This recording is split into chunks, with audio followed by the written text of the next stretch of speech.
a full house here in the studio as we get you caught up on the highlights. Yeah, the first highlight of the day is this LA Chargers going to Pittsburgh, and Jim Harbaugh, get your quarterback fired up. Bill, big day for him, big day for the defense as they had 5 sacks and held the Chargers in the second half to -5 yards. A big day indeed, Bill, for Justin Fields as he continues to solidify his position there at quarterback. After the game, it was Tracy Wolfson talking with Justin Fields. Justin, when I spoke to Coach at halftime, he said he challenged you guys to put up more points, to get more yardage, to run the ball. Specifically you. You put over 200 yards in that second half. What was that message? I think it was just, us coming out. Coach T, he challenged us at halftime, just like you said, and the offense and defense showed up in the second half. So just proud of everyone for executing. For you, I can just tell you're playing with more confidence. You're feeling comfortable every game. How would you describe that confidence you're playing with right now? Just like you said, I'm confident. God has given me the ability to come out here and play ball, so just playing with his strength, so feeling great. Tony Romo said the Chargers got Pittsburghed. Now, I think that defines your defense. What's it like having them on your side? I mean, they're great. They're getting the crowd going with the sacks and the big stops. So, it's always great for our team to have a great defense like that. So, enjoy the win. Thank you so much. Appreciate it. That's impressive stuff from Justin Fields today. We talked a little bit about it in the pregame, him kind of managing the first 2 football games. Today, that wasn't the case. He went out there, he made plays in the passing game to cause them to win. The other thing I look at is just the growth and maturity of him, right? That looks like a man who knows he's comfortable in his own skin. Maybe that change of location that we talked about, change of scenery for him, what he has gone through up until this point, I think gives them a different dynamic. And they talked about getting Pittsburgh. It looks like some of those Pittsburgh teams you were part of with Slash kind of out there running around and making plays with his legs. But it was impressive to me, the offense. But the defense, Pittsburgh's defense going against this Chargers offense, they played lights out. Yeah, it's that old school Pittsburgh style when you play good defense and then you put a couple points up on the board. But like you said, Justin Fields wasn't just playing good enough to win a game with their defense. He was playing very good football today. He was playing like a guy who doesn't want to let that starting position go, and it certainly looks like he might not moving forward. Yeah, and when you look at the numbers, 25 for 32, 245 yards, 1 TD, 1 interception. I'm not going to beat down a quarterback if he makes a mistake. I'd rather him play loose and make a mistake if it happens during the game. But we came out at halftime, we talked about the rushing attack, and it was a handful of rushing yards for each rusher. And we said he has to have a run game in order to open up the pass game. And they finished with over 100 yards, which means they got the running game going. We saw Najee Harris get going, Cordell Patterson, who we love making plays. And that allowed Justin Fields to see the field a little bit better, defense to actually back up and create space. And that's when we saw Austin cut across the middle and then take it to the house. I mean, this is going to be a tough team to beat. 1, if Justin Fields keeps playing with his confidence, and 2, they can run the ball convincingly every week. You always talk about complementary football, and sometimes you need complementary play callers. I just think in the past this offense has not had an identity. They've always had a defense. What you have right now with Arthur Smith is an offense that's got an identity, and also an offense that's all of a sudden starting to feel itself and growing week to week. There's a newness to us. Kirk Cousins said this right after the game when they came back and beat the Philadelphia Eagles. Guys, there's a newness to this offense. I'm trying to feel out the idiosyncrasies of this thing. So I feel like Justin Fields is getting more comfortable each time. They're giving a little bit more. The ball's going down the field, and they're complementary playing with that defense and the running game. You know what, Coach, you make a good point, because we came into the season not knowing who the quarterback was going to be. And after week 1, you had everybody whispering, including Steelers fans, saying, who is this offense? What are they going to be? What's their identity? And we have to relax. Even as football players, we forget. It takes time to find out who you are becoming. Right. And, Coach, you're right. Domino's is finally on Uber Eats. So we're giving away $10 million. If they continue to trend in the right direction, this could get pretty dangerous for that division. I mentioned to Bill about Mike Tomlin at halftime. It was like there was no worry, like, hey, this is our style of game. Defense was the name of the game today as well, too, JJ. As kind of per usual up there in Pittsburgh, LA Chargers came in today and they were the leading rushers. They had J.K. Dobbins. They held him to 44 yards. They were 3 of 11 on third downs. Bunch of sacks. Nick Herbig, strip sack right here. Badger flying off the edge.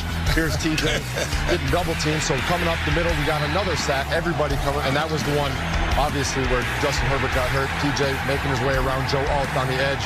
for his sack right after they played Renegade.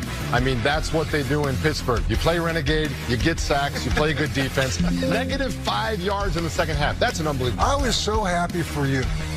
Because, you know, you got into his space before the game. And I was concerned that he would never let you back into that space again. Me too. But, yeah, I know. But he had a good game. He had a good game. Defense played well. He got a sack, so I'm good. I'm happy. Take a look at this graphic, Nate. Oh, okay. Through 107 career games, we have our guy, J.J. Watt, at 94. TJ, the little big bro, 99.5. I have long said, if he stays healthy, he's going to surpass every single record I've ever set, and I still very firmly believe that. The kid's incredible. You were pretty incredible yourself. No question about it, no doubt. You actually were not incredible. You were kind of a pain in the ass. I should stop talking so nice about him. He was a little bit of a pain in the ass to me in the interview before. So hey, but you know what? I haven't seen him run any routes and catch any touchdowns. Hey. I mean, not everybody knows how hard that is. That's right. Go ahead, Matt. I think Arthur Smith has that in the plans going down. He loves nothing more than to get the big fellas involved. But to me, it's the depth of the defense too, right? You mentioned Herbig coming off the other edge, right? You've got 3, 4, 5 different pass rushers who can get home, and they don't have to blitz all that much, right? They can get home with 4. So as a defensive coordinator, that's kind of the holy grail of defense, right? Rush 4, get after the passer, and be able to stuff the run game with 4. Yeah. And I thought I had a lot of records on Mike, and I thought one of the records I had was the fastest game. 2000. I saw 2005. We played the Titans. We won 34-7. That game took 2 hours and 35 minutes. This game today was 2 hours and 33 minutes. So, Mike, kudos. They're on their way to Permane Brothers real quick out the door. You know, for those who may not have been around when J.J. interviewed his brother during the pregame show, his brother was teasing, saying, it's all about you, but I've never seen J.J. is always talking about his brother, and I love that. Talk about, again, you mentioned a defensive stat in the first half. Let's take a look again at the defensive number. Oh, yeah. I mean, -5 yards total in the second half. That's literally insane. We have 0 points allowed, -5 total yards, and 5 sacks. Here's TJ and Mike Tomlin talking about that performance. We better respond that way. You know, there's a nakedness in this business at this level. There's nowhere to hide. When you got a challenge like that walking in your venue, you better fight. We're the #1 rusher and rushing team coming into our building. And so let's be real clear. They got to fight. They don't have a choice. This week was 2 trains on the track. I mean, 2 top defenses coming in. We know they love to run the ball. We love stopping the run. And haven't looked at the film yet, but it seems like we outperformed today. But that's a hell of a football team, and it means nothing if we don't get back in the lab and learn from all this and keep going. You know, we teased about Matt also coaching the flag football. There's no comments like those of Mike Tomlin. Yeah, I'm going to go back to my flag team and tell them there's a nakedness out there in the flag football league, right? There's nowhere to hide. You got to go out there and perform.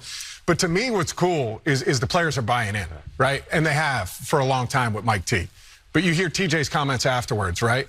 About, you know, getting that train, getting back to work, going and figuring it out moving forward. These guys are not happy with what they've done. You know, 3 games in, you're 3-0, it's great. They're looking for what's next. And I think that starts with Mike. And you can feel that as they play, that energy, that seriousness, that level of just going out there and trying to impose your will. And it shows. It shows in the way that they play. Yeah, and you know, we joke about the Tomlinisms because he gives them to us in bunches. But for him to say there's a nakedness, I can appreciate that. Because when a coach is honest with the team and he tells you exactly who you are, you can't hide from it. You wake up every day either trying to build on your strengths or minimizing your weaknesses. And the best thing about knowing your weaknesses is that you walk into a game understanding your opponent knows them as well, and they're ready to expose them. So it's either you go out there, get the win, or you get embarrassed on national TV. And you know who you are. You know who you are. You know what your identity is. You know what you're all about. And you know what? It kind of simplifies and clarifies the goal each week. Yep, that's true confidence, right? It's true confidence, and Mike exudes that. You know, Bill, and I forget the name of the player he was talking with who was wondering about why he wasn't getting